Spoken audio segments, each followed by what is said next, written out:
You called it puppy love. You told me I'd date a million guys before I found the one. But at 16, I thought I had it all figured out. I was so sure of it all. We loved each other. How could something so special ever come to an end? My priorities started to shift in ways you didn't approve, and in ways I now regret. But in the moment, it just seemed so perfect. He was my everything, and I felt as though you didn't want me to be happy. As more months passed, I found myself falling harder, deeper and deeper into a love you mocked. It couldn't be real, you said. I was too young. It would never last. But I ignored your disapproving comments. You didn't see the way he looked into my eyes. You couldn't feel my happiness when he wrapped his arms around my waist. When he called me beautiful, it made me feel special. He made me feel like I belonged somewhere, like I was needed. I wanted to experience this thing I've read in so many books and seen in so many movies. I finally understood how it felt to look at someone and just smile.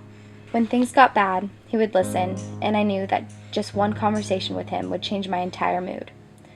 I could always count on him to make me laugh. How could you judge a love you didn't fully understand?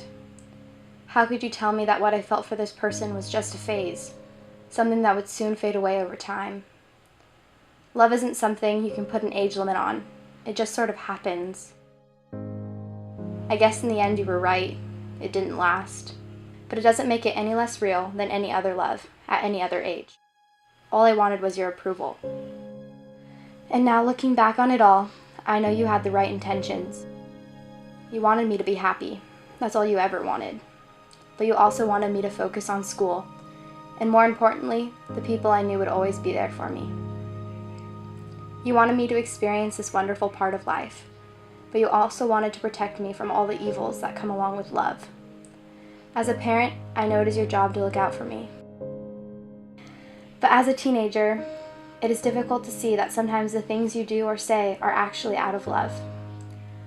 But that day I began to realize it all. It all flows back like a vivid memory. I've never experienced so much hurt in my life. I was afraid to wake you, afraid to hear you say, "I told you so." It didn't take long until you heard my cries. You opened my door and without any hesitations comforted me. You rubbed my back and wiped my tears, and instead of the dreadful "I told you so," I heard a sympathetic, "It'll be okay, sweetie." When you saw your little girl in pain, you soon too started to shed tears. I knew in that moment all the things you had said previously were not out of spite, but rather out of the fear that this day would come. Falling in love and getting your heart broken are inevitable, at any age, and that's what I wish you knew.